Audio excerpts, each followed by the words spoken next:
He shoved her. Asterisk. That's how it began, with one careless, cruel shove that sent Mia's book sprawling across the hallway floor. She stood still, her eyes wide behind round glasses, clutching the straps of her faded backpack as laughter echoed around her. Asterisk. Tyler Jenkins, senior football captain and self-declared king of Oak Ridge High, loomed over her with a smug grin. Asterisk. Watch where you're going, Mouse, he sneered, using the nickname he'd given her freshman year. She hated it. Everyone knew that. That's why he used it. Asterisk. Mia didn't respond. She never did. It wasn't that she was scared, at least, not in the way people thought. There was a storm inside her, yes, but it didn't show. Not in words. Not yet.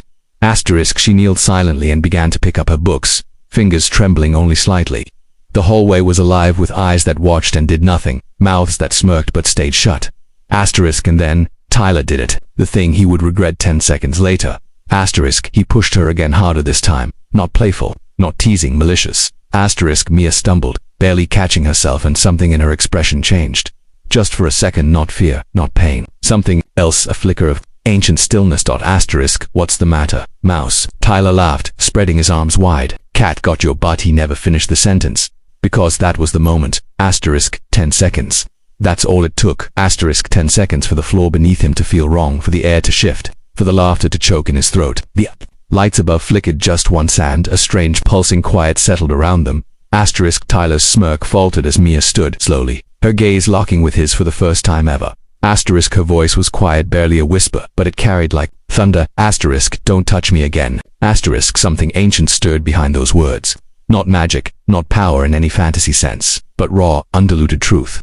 And in that moment, everyone in the hallway felt it. Asterisk. Tyler's chest tightened, his limbs felt heavy, his mouth opened, but no sound came out. Mia blinked once, and suddenly it was over. Asterisk. The lights stopped flickering, the air returned to normal. Laughter resumed awkwardly around them as Tyler backed away, pale and shaken. Asterisk. He didn't say another word, he just turned and left. That should have been the end of it, but it wasn't.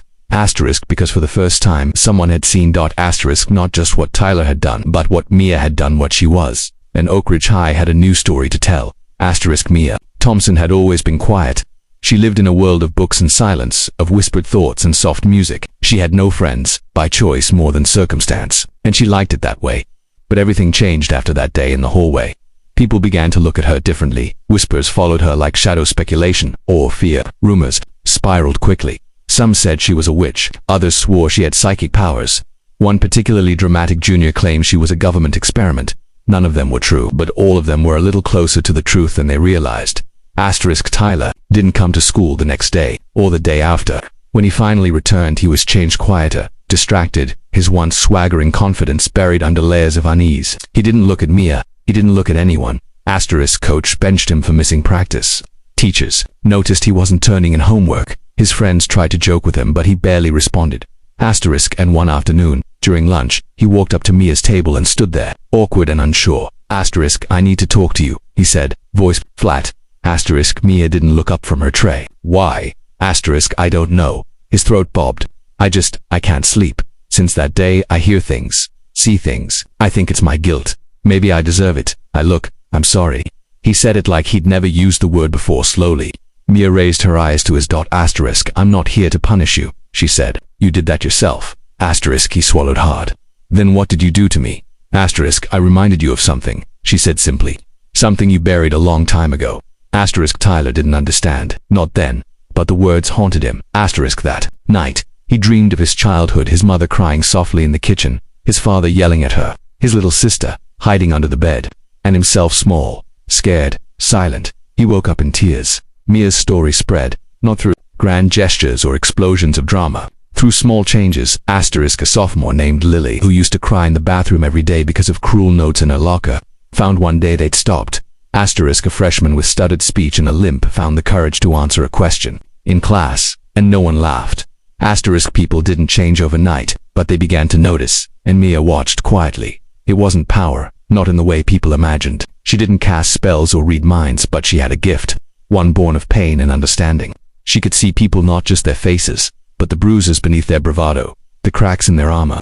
And when she spoke into them. It wasn't comfortable, but it was healing, and healing always starts with discomfort. Asterisk. One day, weeks later, Tyler found her by the old oak tree behind the school. Asterisk. I still dream about it, he said. That moment. You looked at me and it was like I saw myself for the first time, the real me, and I hated it. Mia closed her book and looked up. Good, she said. He blinked. Good. Asterisk hating the mask is the first step to taking it off. They sat in silence. I don't want to be that guy anymore, Tyler admitted. Asterisk you already aren't, she said. You just haven't forgiven yourself yet. Asterisk he looked down at his hands. I don't think I can. Asterisk Mia was quiet for a moment, then she leaned forward, voice low. Asterisk then start by making sure no one else ends up like you did. Asterisk that was the day Tyler decided to quit football.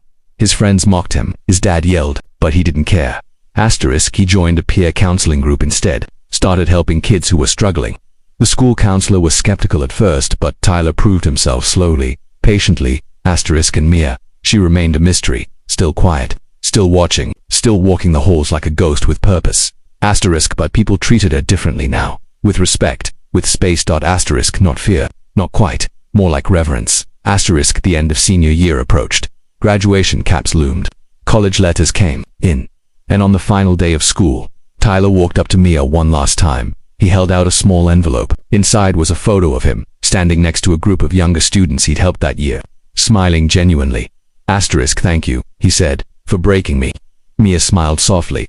I didn't break you, she said. You were already cracked. I just showed you the light through the cracks. He laughed, wiping his eyes. She turned to go, her figure slowly disappearing down the hallway. Asterisk and this time, no one dared call her mouse because she had become something else.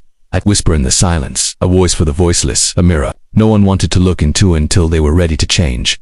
Asterisk and when she left Oak Ridge High, she left it better, not through force but through truth. Asterisk because sometimes, the quietest girl in the room holds the loudest lesson of all. Asterisk in 10 seconds is all it takes to start hearing it. Asterisk.